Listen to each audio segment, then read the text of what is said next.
the smell hit me before anything else. It curled under the door of my apartment like something alive, warm and golden and completely uninvited. Garlic. Butter. Something herby that I couldn't immediately identify. My stomach growled loud enough that I was glad no one was around to hear it, and I pressed my hand flat against my abdomen like I could shame it into silence. I'd been living next door to Jake Grace for exactly 3 weeks and 4 days, and in that time he had managed to infiltrate every single corner of my carefully maintained, carefully quiet existence. It started small, a knock on a Sunday morning, him standing in my doorway holding a ceramic bowl with both hands, steam rising off whatever was inside. He had flour on his shirt, actual flour, like someone from a storybook, and his hair was sticking up on one side like he'd been running a hand through it. "I made too much," he'd said. Not hello, not sorry to bother you. Just, I made too much. And he'd held the bowl out toward me with the expression of someone who genuinely didn't understand that showing up at a stranger's door with soup was not a normal thing to do. I'd taken it. That was my first mistake. My name is Julian Gill. I am 28 years old. I work as a freelance technical writer, which means I spend 90% of my life alone at a desk talking to a screen. And I have spent the better part of the last 4 years building a very specific, very deliberate life in which I do not need anyone. I have a routine. I have a reading chair by the window. I have a coffee maker that I calibrated to brew at exactly the right strength, and I have a carefully curated relationship with silence that I will defend with my whole entire life. Jake Grace moved in next door and started dismantling all of that without even trying. After the soup came roasted vegetables, delivered with the same casual certainty, the same barely there smile, the same complete absence of social anxiety that I found both baffling and, in my worst moments, deeply attractive. After the vegetables came bread, real bread, the kind with a crust you had to work at. After the bread came a full pot of stew that he somehow transported across the hallway, without spilling a drop, and when I'd opened my door he just looked at me and said, "I stress bake," and I hadn't even known what to do with that. Each time, I ate it. Each time, I told myself I was only being polite. Each time alone in my apartment with whatever beautiful thing he'd made sitting on my kitchen counter, I'd think about the way his hands looked when he held things, careful and sure. And then I'd think about how catastrophically bad an idea that was. So when the smell crept under my door that particular evening, some 3 weeks in, I made a decision. I was going to tell him the food was bad. It was the only logical solution. If I told him I didn't like his cooking, he would stop bringing it. He would stop appearing at my door with his flour-dusted shirts and his steady eyes, and that smile that was barely a smile but somehow communicated an entire landscape of warmth. He would stop, and I could go back to my carefully maintained quiet, and I would stop standing in my kitchen eating things that tasted like someone had put feeling into them. I was very confident in this plan. I waited until the knock came, which it did, 20 minutes later, and I opened the door to find him holding a plate covered in a dish towel, and he was wearing an apron. An actual apron, dark blue with a small burn mark near the pocket.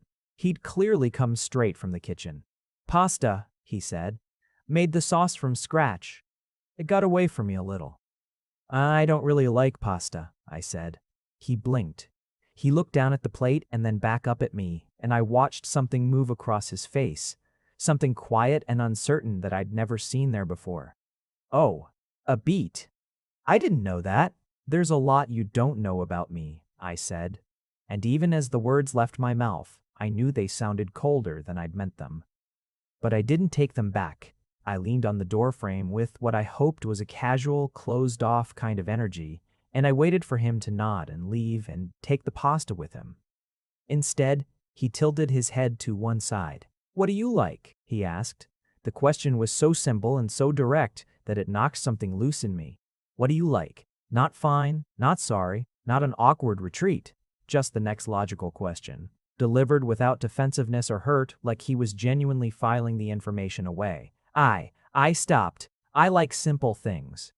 "Simple things," he repeated, like he was memorizing it. "Yes." "Okay." He pulled the dish towel back over the plate. "I'll remember that." And then he left. I stood in my open doorway and watched him disappear back into his apartment, and I thought very clearly that did not go the way I planned. He brought me rice the next day, plain steamed rice in a small bowl with a wooden spoon, and when I answered the door, he held it out and said, "Simple," and left before I could respond. I stood there for a good 30 seconds. The rice was perfect, each grain individual and clean, slightly sticky in the way good rice is, and there was a tiny, almost invisible amount of seasoning in it that I couldn't fully identify, something that made it taste like more than it was. I ate it at my counter and thought, with something close to despair, that he'd already figured me out. Because that was the thing about Jake Grace that I had not anticipated and could not defend against. He paid attention. He paid attention in the particular way of someone who genuinely wants to understand things, without agenda, without the performance of interest. When I'd mentioned, in our second ever conversation, that I found most social gatherings exhausting, he hadn't tried to fix it or suggest I just needed the right crowd. He'd nodded once and said, "That makes sense," and changed the subject. When I'd said I liked early mornings better than late nights, he'd stopped knocking on my door after 9 in the evening. When I'd said pasta wasn't my thing, he brought rice. Simple. He just heard me and responded. I was, at this point, beginning to understand that my plan had been deeply flawed from the start. Pretending to dislike his food hadn't stopped him. It had recalibrated him. He'd simply adjusted, like a compass finding north, and now I was getting rice that tasted like warmth in a bowl, and the problem hadn't gone away at all. It had gotten quieter and more precise, and therefore much, much worse. Over the following 2 weeks, I tried several variations of the same strategy. When he brought a simple lentil soup, I told him it was too thick. He brought it thinner the next time. When he brought roasted sweet potatoes, I said I wasn't big on sweet flavors. He brought savory ones. When he brought a perfectly golden piece of cornbread, I told him I preferred things without too much texture. He stood very still for a moment, nodded once, and the next day brought me soft scrambled eggs on toast so tender it almost fell apart at the touch of a fork. I ate every single thing, every time. And every time I tried to summon some genuine displeasure about it, I came up empty because the food wasn't just good, it was thoughtful. It tasted like someone who had spent time thinking about what you might need on a given day, and then made exactly that. The scrambled eggs arrived on a morning when I'd been staring at a document for 4 hours without writing a single sentence. I'd been in that slow drowning feeling of writer's block that isn't about not having words. It's about having too many of them, and none of them right. And when I opened the door and saw him there with the plate I had, the sudden horrible impulse to say thank you in a way that actually meant something. I said, "You don't have to keep doing this." Instead, he looked at me steadily. His eyes were a particular shade of gray-green that was difficult to describe and easy to notice. "I know," he said. "Then why do you?" He considered this with more seriousness than I'd expected, turning the question over the way you'd turn a stone in your hand. "I like cooking for people," he said at last. "I like knowing someone ate something good." "You could give the food to other people," I said. The corners of his mouth shifted, not quite a smile. The suggestion of one. "I could," he agreed. "But you're right there." He tapped the doorframe once, lightly, with 2 fingers, and went back inside.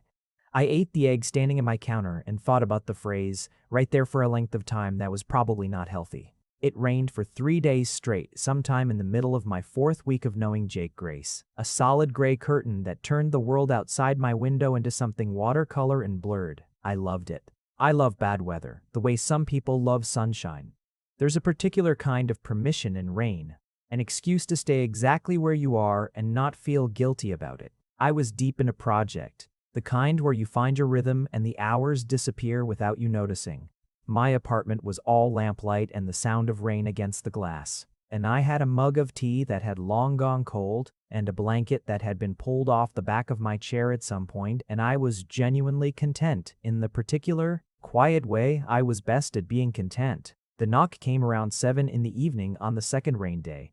I opened the door expecting nothing and found Jake holding a thermos with both hands, and he was soaked. Not just a little damp, soaked like he'd been standing outside for more than a moment, his dark hair flat against his forehead and his jacket dark with water across the shoulders. "I went out for groceries," he said by way of explanation. "In this?" I said, gesturing at the rain behind him. "I wanted to make something specific." He held out the thermos. "Ginger broth, for the kind of day that feels like this." Something about the phrase "for the kind of day that feels like this" undid me a little. The specific accuracy of it. He'd gone out in pouring rain to get ingredients for something he'd identified as exactly right for weather like this, and he brought it here. And he was standing in my doorway looking like a half-drowned person with no apparent concern for his own state of wetness. "You're soaked," I said. "A little," he agreed. "You should." I stopped. "Then, do you want to come in?" "To dry off." The words were out before I'd approved them. I heard them the same time he did, and for a moment we both existed in the small, charged pause that followed. "If that's okay," he said. Obviously, or I wouldn't have asked. He came in. He stood in my entryway and looked around with the careful attention of someone who respects that they're in another person's space, not the invasive once-over of curiosity, but something quieter, a simple, honest taking in of the place. "Sit," I said. "I'll get you a towel." I went to the bathroom and stood there for a moment, gripping the edge of the sink and having a brief, intense conversation with my own reflection. It went something like, "What are you doing?" And then, "I don't know." And then, "He went out in the rain to make you something specific, Julian." And then, "I know that's the problem. I brought him a towel." He was sitting on my sofa, which was strange to see. Someone sitting on my sofa. Not that people never came here, but they didn't often. It looked right, which was the strangest part. He looked right in my space, like the room had been waiting for him to exist in it. He pressed the towel to his hair and I poured the broth into 2 mugs from the kitchen because it seemed wrong to only make one. And I came back and sat in the chair across from him and we sat there in the lamplight with the rain coming down outside and drank ginger broth in silence. The silence was comfortable. That was the thing I noticed first. I am a person who is exhausted by the social demand to fill silence, the weight of it, the way most people treat quiet as something wrong that needs to be corrected. Jake didn't. He sat in the silence the same way I did, like it was furniture, like it belonged there. We stayed like that for maybe an hour. At some point, he picked up the book I'd left on the side table and looked at the cover without opening it, and then set it back down with the same care he'd set it there. At some point I got up to turn on a second lamp because the light was getting low, and when I sat back down, I'd moved somehow slightly closer without planning to. When he finally stood to leave, he said, "Thanks for the dry spell." And the way he said it, dry and understated, made me almost smile. Almost. "The broth was good," I said. And then, before I could stop it, "Really good." He paused at the door, turned back just slightly. "Yeah?" "Don't let it go to your head," I said. He did smile then. Fully. It was the first time I'd seen him smile fully, and it rearranged something in my chest in a way I was entirely unprepared for. "Wouldn't dream of it," he said, and left. I sat in my chair in the quiet and the lamplight and rain for a long time after that. The empty mug was warm in my hands, and I thought, with considerable clarity, I am in serious trouble here. Let me tell you something about me that explains everything. There was someone before. Not recently. 4 years ago now, which you would think is long enough. His name doesn't matter. What matters is the shape of what happened. We were together for 2 years and I thought I knew what I was doing. I thought I had mapped the terrain of us, and then one day he sat down across from me at the kitchen table. The same kitchen table where we'd eaten 1,000 meals, and he told me he'd been unhappy for most of it. Not dramatic unhappy, not the kind with a clear cause, just a slow, creeping kind. Adrift. He said he'd been trying to find his way back and couldn't. He wasn't cruel about it. I almost wish he had been, because cruelty would have been easier to push against. He was sad. I was sad. We were 2 sad people trying to explain to each other why something that had felt like a country had become, slowly, a place neither of us lived in anymore. And I'd thought I'd known. I'd thought I was paying attention, but I hadn't seen it. I'd been so deep inside the comfort of the thing that I'd stopped noticing when the thing changed. After that, I got very good at noticing exits. Very good at identifying the exact moment when caring about someone shifted from a choice to a necessity, and making sure I stepped back before I crossed that line. It's not brave, what I do. I'm aware of that. It's protective. It's the same reason some people don't adopt dogs even though they love them. It's not that you don't want the love, it's that the potential loss of it lives in your body like a held breath, 4 years of held breath. Jake Grace was making it very hard to keep holding it, because he wasn't doing anything dramatic. He wasn't pursuing me, wasn't grand gesturing, wasn't saying things designed to land and be remembered. He was just there, consistently there in the most undramatic way imaginable. Rice and broth and scrambled eggs, quiet in the rain, not filling silences he didn't need to fill. The thing about someone who asks nothing of you is that you can't find a reason to run. I was running out of strategies. I found out by accident. His door was open about 3 inches when I came back from a grocery run, just slightly ajar in the way that happens when a latch doesn't quite catch, and I heard his voice. He was on the phone. I wasn't listening. I was setting down my bags and finding my keys. But I caught a sentence. The knife technique is the thing I can't get right. He said the cuts are uneven. I paused. Yeah, 3rd class next week. They're teaching stocks and reductions.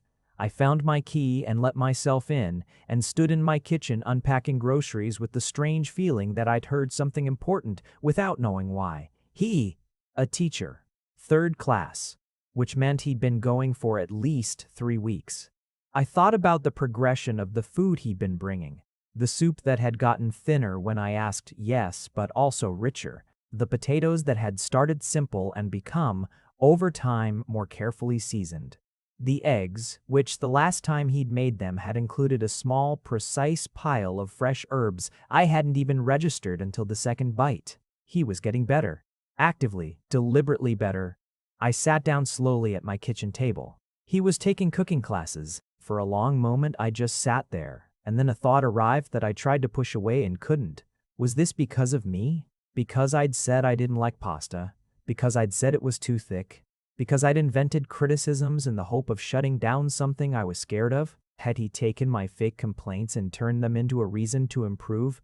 The thought sat on my chest like a warm and terrible weight, because here's what I knew about Jake Grace. 3 weeks and 4 days in and then some.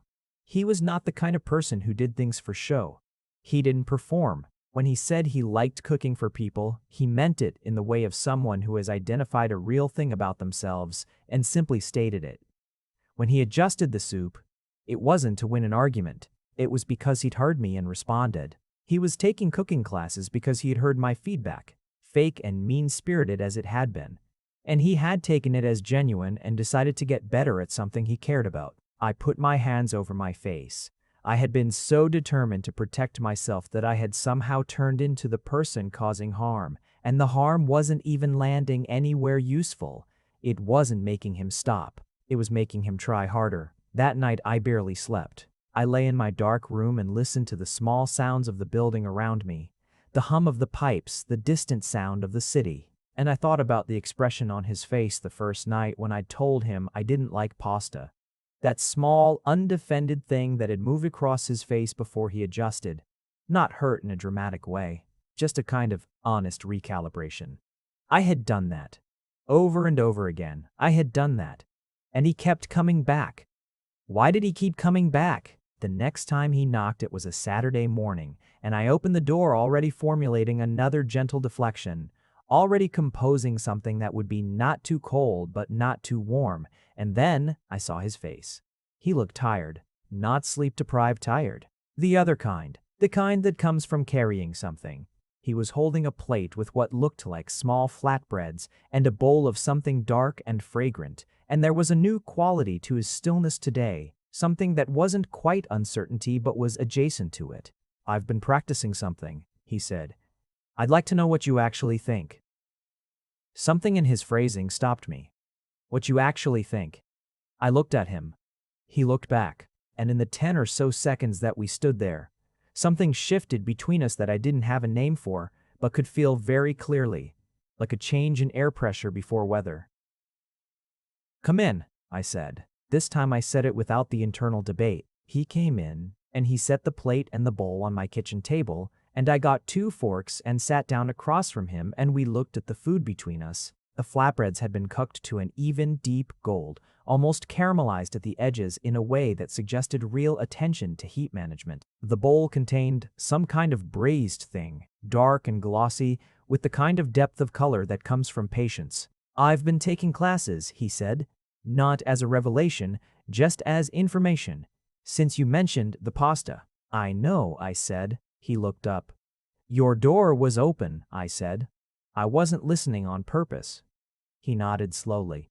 Then quietly, was any of it true?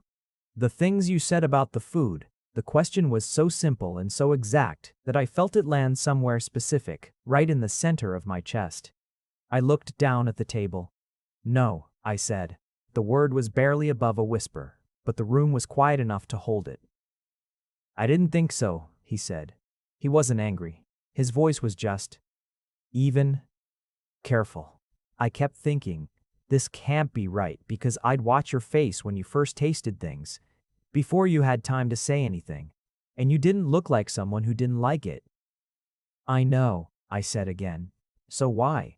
I looked up at him. His gray-green eyes were watching me with that particular quality of attention that he had, the kind that didn't demand anything but didn't let you off the hook either.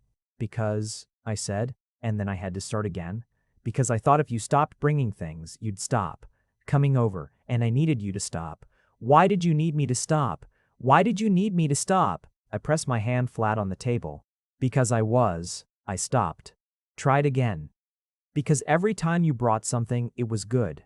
Really, genuinely good. And it wasn't just the food, it was the fact that you'd thought about it, that you'd thought about me, specifically, what I might need or want on a given day, and I wasn't used to that. Being thought about, he said quietly. Being, I exhaled slowly. Cared for. In that specific, uncomplicated way, without any particular expectation attached to it. The room was very quiet. There was an expectation, he said after a moment. I looked up. I expected you to be honest with me, he said. That's it. That was the whole expectation. The simplicity of that also landed somewhere specific. I know, I said. I wasn't. You don't have to apologize for being scared, he said. I wasn't going to apologize for it. I was going to acknowledge that I handled it badly. A small sound escaped him, almost a laugh, quickly contained. That's very specific. I'm a specific person. I know, he said. And the way he said I know, echoing my own word back, made something ease in my chest just slightly. We sat with that for a moment. The pasta was actually one of the best things I'd eaten in years, I said. He closed his eyes briefly. I threw the whole batch out when I got back in. I'm aware that I deserve that information. The soup, he said. The thicker version. I've been trying to recreate it and the thinner one is just not the same. The thicker one was better, I said. It tasted like something had been added to it over time. That's because it had been. I let it reduce longer than the recipe said. He looked down at the table again. I should have trusted it. You should have, I said. I'm sorry I made you doubt it. He looked at me, and this time the look was different from the others, warmer and more complicated, something in it that hadn't been there before or that had been there all along and I'd been refusing to see. Try the food, he said. I picked up a fork. Here is something I should tell you because I think it matters to the shape of the story and because I promised myself to be specific. In the time between the night of the storm and the morning of the flatbread, there were small things, moments that didn't announce themselves as important but were, in retrospect, the whole architecture of what was building. There was a morning I ran into him in the hallway, both of us heading out at the same time, and we walked to the end of the block together without planning to. He was going to the market. I was going to the post office 3 streets over. Our directions diverged at the corner and we stood there for a second in the early gray of the morning and he said, "See you," and I said, "Yeah." And we went our separate ways, 10 minutes maybe, of simply existing in the same direction. But I thought about it for the rest of the day. There was an evening when I could hear music through the shared wall. Not loud, not intrusive, just the faint bass of something instrumental. And I found myself tilting my head toward it without meaning to. Later when I saw him, I mentioned it and he looked almost embarrassed and said it was a playlist he'd been making for cooking. 2 days after that, a link appeared in my messages with no note attached. Just the playlist, and I listened to the whole thing at my desk in the quiet of a late afternoon. There was the time I knocked on his door for the first time. He'd mentioned in passing that he had a French press he never used, and I'd mentioned that mine had broken, and I'd stood at my door for about 4 minutes before I went over and knocked. He'd opened the door and looked at me with that particular still expression, and I'd said, "The French press," and he'd said, "Right," and gotten it from a cupboard and handed it over without making anything of the fact that I'd come to him. Small things. But here is what I understand about small things. They are not small. They are the material of which everything real is made. The grand gestures, the dramatic declarations, these are the surface. The small accumulated ordinary ones are the substance. And what was accumulating between us, quietly and without announcement, was substance. I was aware of it. I was also aware that I was not running, which was new. There was a part of me that kept expecting the instinct to kick in, the well-trained reflex that had served me for 4 years.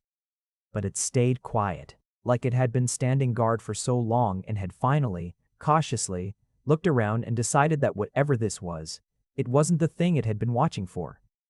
I wasn't entirely sure what to do with that, so I kept lying about his food, and he kept making it, and the small things kept accumulating, and the held breath held. Until the morning of the flatbread. The flatbread had a texture I can only describe as honest, not perfect, not showy, but made with an attention to each individual decision, each fold and each second of heat that gave it a character that more technically perfect bread often lacks. The outside was crisp in the way of something that had earned its crispness. The inside was soft. The braised thing was darker and richer than anything I'd tasted in a long time. There was something fermented in it, I thought, something that had been allowed to be acidic and funky before being coaxed into sweetness by low heat. There were small pieces of onion that had dissolved almost entirely and left behind only their flavor. There was herbs. There was what I could only describe as time, visible in the way that care spent on something becomes visible if you know how to look. I ate the whole plate. He watched me eat it the way he always watched, without pressure, just present. When I finished, I set down the fork and looked at him. "How long did the braise take?" I asked. "I started it the night before," he said. "You started it the night before," I repeated. "It needed at least 12 hours. Jake. Yeah. You made me something that took 12 hours. 14, technically," he said. I woke up at 6 to check the temperature.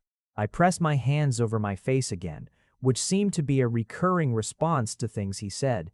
"You have to stop," I said, muffled behind my palms. "Why?" I dropped my hands. "Because I said, if you keep doing this, I am going to fall very completely in love with you, and I have spent 4 years trying not to do anything like that, and it is going to ruin everything I have built." The word love was out before I'd cleared it. I heard it as clearly as he did. The room held very still. Jake was watching me with an expression I hadn't seen on him before. Not surprise exactly. More like something carefully waited for had finally arrived. "What did you build?" he asked. "A life without," I gestured vaguely. "Risk. That sounds lonely." "It is," I said before I could soften it. "It's very lonely, but it's mine and I know the edges of it." "What happened?" he asked. Not prying, just asking. So I told him. I told him about 4 years ago, and the kitchen table and the 2 sad people who had drifted into different countries without either of them noticing in time. I told him about the held breath, about getting good at exits. I told him all of it in the same flat, specific way I described most things, without drama or performance, and he listened the same way he always listened, without filling in the spaces I needed to take. When I finished, he was quiet for a moment. "I'm not going to drift," he said then. "You can't know that." "No," he agreed. "But I can tell you that I don't do things by accident. I don't knock on doors by accident. I don't start cooking something 14 hours before I intend to bring it somewhere by accident." He held my gaze. "I'm not careless with people." "I know," I said, "because I did. That was the problem. That had always been the problem." "I also can't promise you nothing will go wrong," he said. "I can't give you the safe version of this. I don't think a safe version of this." "I know that too. So the only question is whether the thing you might get is worth the risk of the thing you might lose." He said it simply, without pressure, laying it out the way he laid food on a plate, just presenting what was there and letting me decide. I looked at him across my kitchen table. The morning light was coming through my window at a low angle, and it caught in the gray-green of his eyes. And there was flour on his sleeve. There was always flour on his sleeve. And he had been up at 6 in the morning to check the temperature of something he made for me. I told you your pasta was bad, I said. You did. And your soup was too thick. You told me that too. And your sweet potatoes were too sweet. I remember. I lied every time. I know. And you took cooking classes. He exhaled, almost a laugh. I did. Why didn't you just... I stopped. Why didn't you call me on it? Why didn't you stop? He was quiet for a moment, and when he spoke his voice was steady and a little low. Because, he said, even when you were lying to me, you were eating everything I made, every single time. And you always looked, just for a second before you caught yourself, like it was exactly what you needed. He paused. I wasn't going to stop feeding someone who was hungry. The word settled in the room like something physical, not hungry for food. Both of us knew that. I sat there with the weight of all 4 years pressing against the inside of my chest. The held breath, the careful edges, all of it, and I thought about what it had cost me and what it had not. In fact, protected me from. I thought about how the thing I had been holding at arm's length had still managed to be the best thing in the room every time it arrived. The broth, I said finally, in the rain. That was the worst of it. The ginger broth? You went out in actual rain to get what you needed to make something you decided was right for that day. You came back soaked to the skin. And then you sat in my apartment for an hour and didn't say anything you didn't need to say, and then you left and I sat there thinking about it for 2 hours after. He was very still. That was the moment, I said. That was the moment where I knew I'd run out of road. 2 months ago, he said quietly. Yes. You've been sitting on that for 2 months. I've been very busy lying about soup. The laugh that escaped him then was quiet and genuine, and it went straight through me. We stayed at my kitchen table for a long time.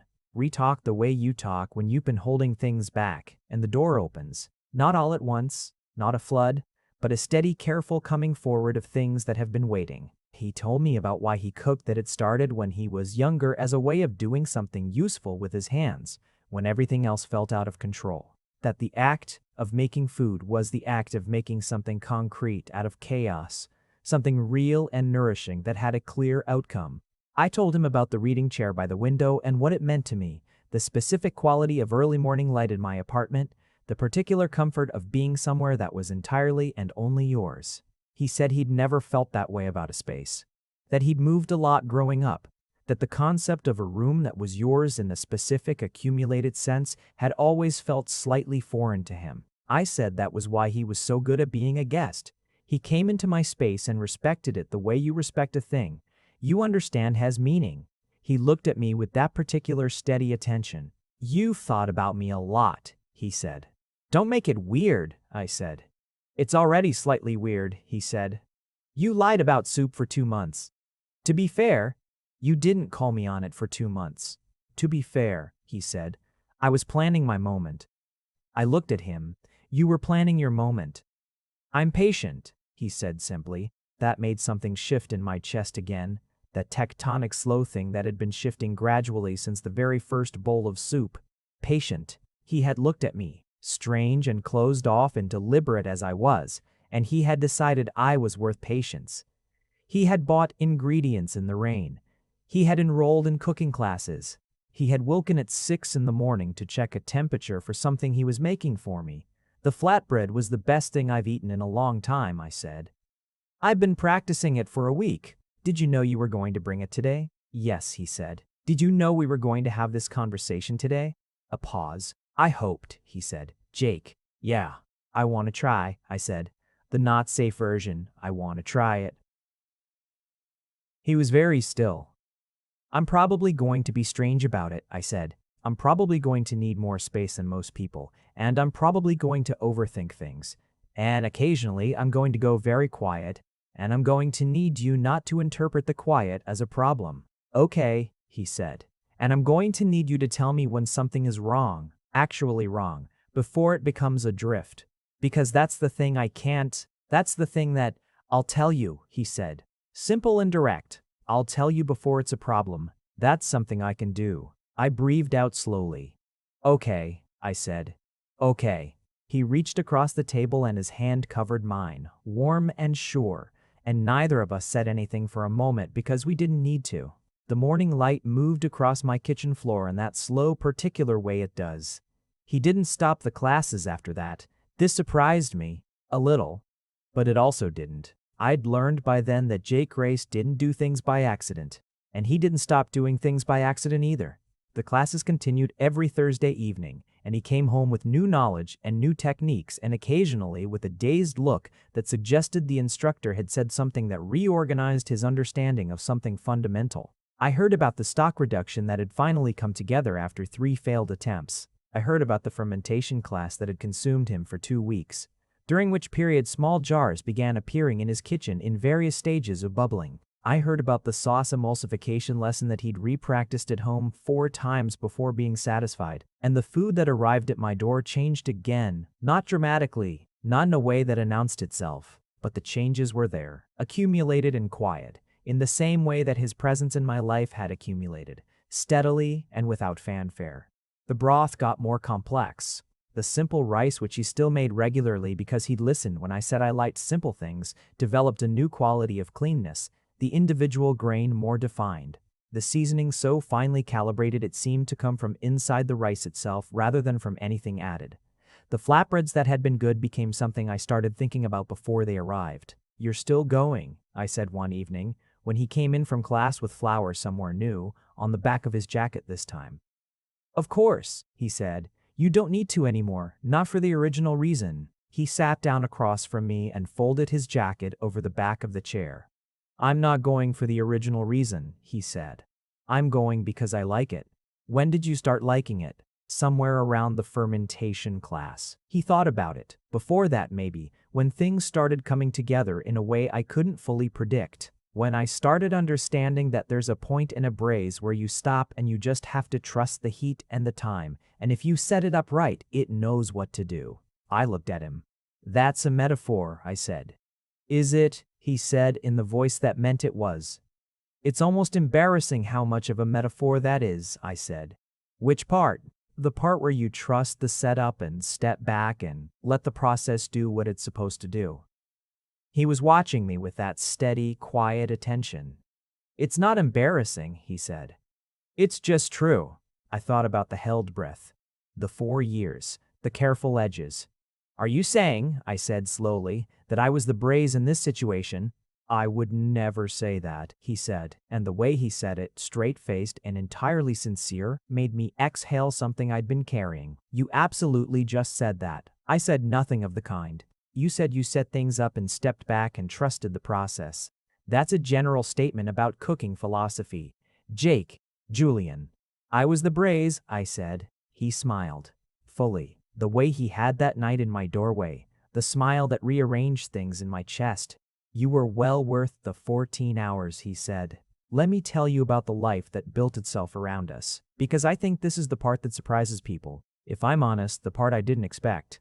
Not the dramatic moments which we had in their own way, but the small, accumulated ones. The way he learned which coffee I drank and started keeping it in his apartment so that on mornings when I came over, which happened more often than I'd anticipated and more comfortably than I'd expected, it was just there. The way I learned which podcasts he listened to while cooking and started sending him episodes I thought he'd like, and he always did listen to them and he'd mention something from them later. Not as a demonstration of having listened, but just naturally the way you mention things you've been thinking about. The particular angle of his apartment in the late afternoon when the light came in from the west and turned everything slightly gold. The way he hummed something low and almost inaudible when he was concentrating on something at the stove. Not a real song, just a kind of auditory thinking. The specific collection of mismatched bowls he owned, each one different, which he'd accumulated over years, from markets and second-hand shops. Each one with a story he'd give you if you asked, and I asked about most of them. My reading chair, which I'd been fiercely protective of, which I'd never entirely invited anyone into my specific relationship with. He asked once with genuine curiosity what I liked about it specifically, and I told him about the light and the angle and the particular way the street sounds came in faintly present but not intrusive, and he'd listened with the attention he gave everything and then said, "Can I see it from there?" And I'd moved and he'd sat in it and looked out the window and said after a moment, "I get it." and moved back to the sofa without making anything of it. That was the thing about him. He asked to understand things, and then he did, and then he moved on without claiming them. The first time I woke up in his apartment and saw the small jars of fermenting things on his counter and the mismatched bowls in the apron hanging on the back of the kitchen door, I lay there in the early morning light and did the thing I'd trained myself out of doing. I let myself feel the weight of it, not just the safety of the moment, not just the warmth of the present, but the potential of it forward, the unknowable shape of what might come next. And the held breath released. Not all at once, not in a dramatic way, just a slow, ordinary exhalation like something that had been waiting for the right moment to simply stop being held. He was still asleep. I looked at the ceiling for a while. Outside, the city was in its early morning state, that particular hushed quality that I love. Everything there but not yet demanding anything.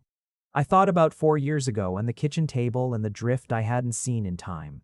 I thought about the fact that I was here, deliberately, having chosen a thing instead of choosing the absence of a thing. It was terrifying. It was also, undeniably and without qualification, good. About 3 months in, on a quiet evening when we were both in his kitchen, him cooking and me sitting at the counter with a book I wasn't really reading, I said, "The pasta was the best thing you'd made up to that point." He didn't look up from what he was doing. He was making something with herbs, working them in with the kind of quiet concentration that meant he was in his head about it. "I know," he said. "You knew? I told you." A brief pause as he adjusted something. "Your face before you said anything." "My face," I repeated. "You opened the door and you smelled it before you saw it, and your whole face." He made a small, helpless gesture with one hand. "You look like someone who'd been given exactly what they wanted before they knew they wanted it."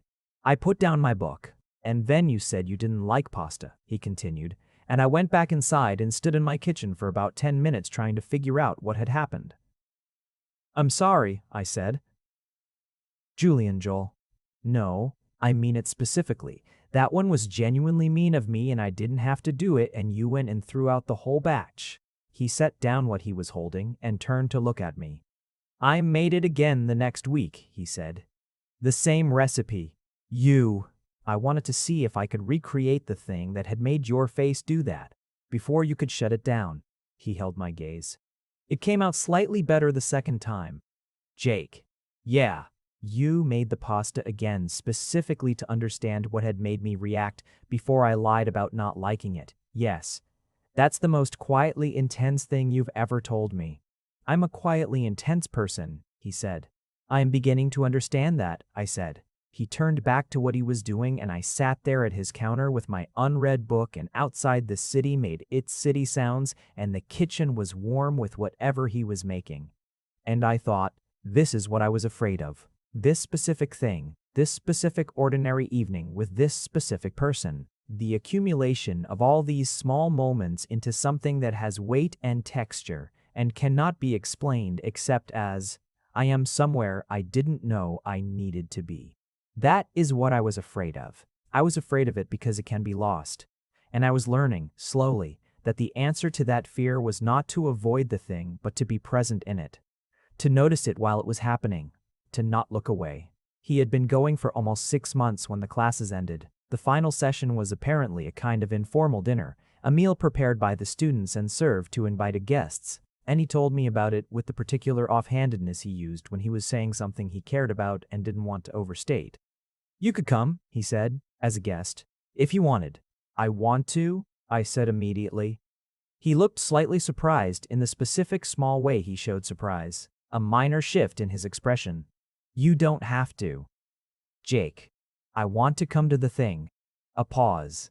"Okay," he said. I went. It was in a converted kitchen space with long tables and mismatched chairs, the kind of informal venue that felt lived in and real. There were about 12 students, all different, and I watched them move around the space with the particular pride of people who have learned something and know that what they know is good. Jake was making the flatbread. Of course he was. I sat at one of the long tables and watched him through the open kitchen pass, working with a quiet certainty that had nothing to perform in it. Not the certainty of someone who needs to be seen being competent. The certainty of someone who has practiced something until it becomes instinct and now trusts their hands.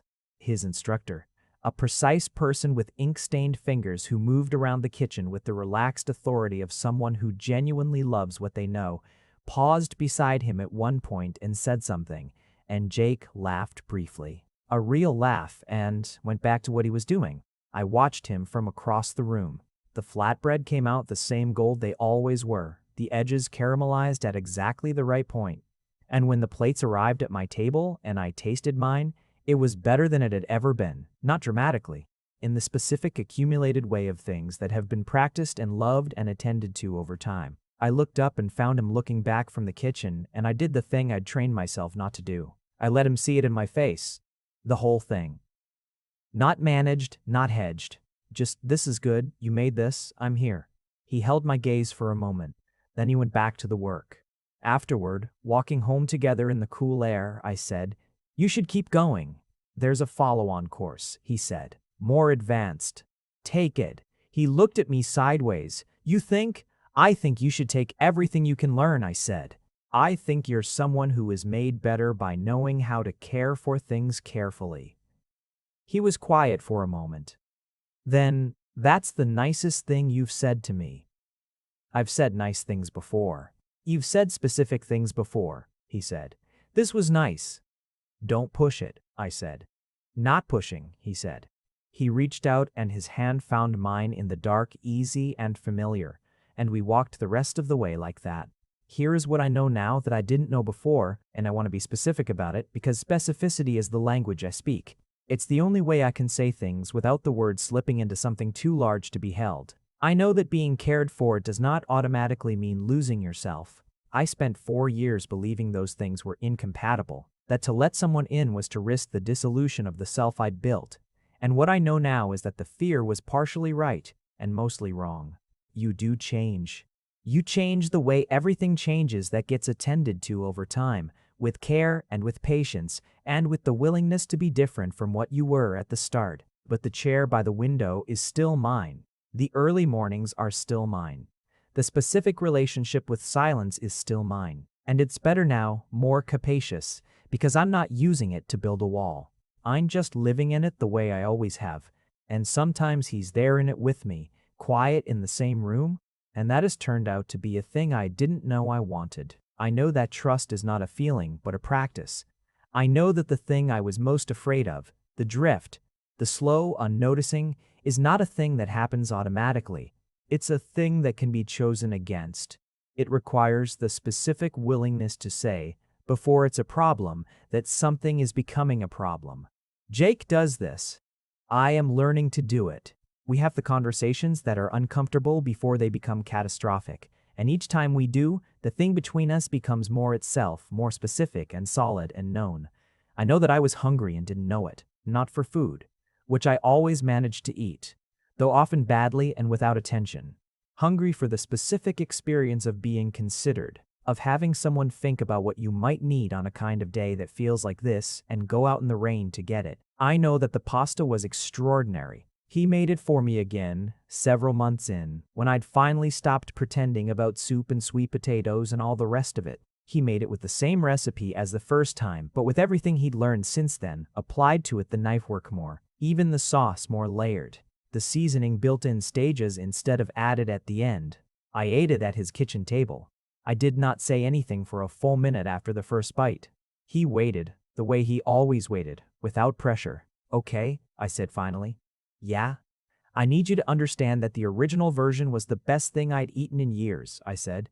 "This version is better." He was quiet for a moment. "Good," he said. "Just that. Good." In the voice of someone for whom the word contains everything it needs to contain. There is still a knock. It's not always food now. Sometimes it's him asking if I want to walk somewhere, or telling me about something he heard in class, or sitting on my sofa with a book while I work, present in the room without requiring anything from it. Sometimes it is food.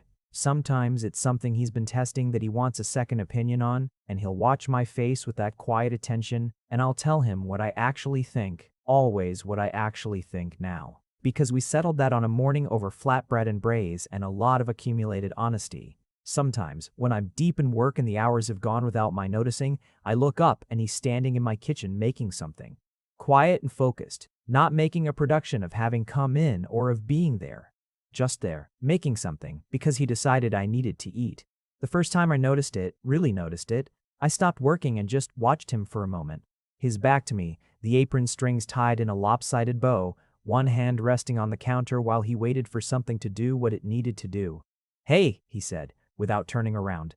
"Hey," I said. 20 minutes, he said. "Okay," I said. I went back to work. 20 minutes later, there was a bowl next to my keyboard. Simple things, he'd remembered. The soup was the thickness it was supposed to be, the one he'd made the first time, before I told him it was too thick and set the whole long unraveling in motion. Thick enough to mean something, seasoned with patience. I ate it at my desk. The afternoon light came through my window at a low angle and lay across the floor in a long pale strip, and outside the city made its sounds, and somewhere in my apartment I could hear him moving around quietly, and I thought with all the specificity I had, this is the thing. This specific, ordinary, unremarkable, extraordinary thing, this is the thing I almost spent my whole life avoiding. I'm glad I ran out of road. He knocked on my door once with a ceramic bowl and flour on his shirt and an expression that asked for nothing and offered everything, and I lied to him about pasta. And he went and enrolled in cooking classes. And somewhere in the middle of all of it I stopped holding my breath and the soup was exactly the right thickness. Some things, it turns out, take 14 hours.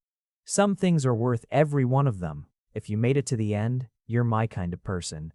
Leave a subscribe, comment down your favorite part of the story, and if you want early access to videos, exclusive content, or just want to support the channel, hit that join button right below the video. Even one member genuinely means the world to me.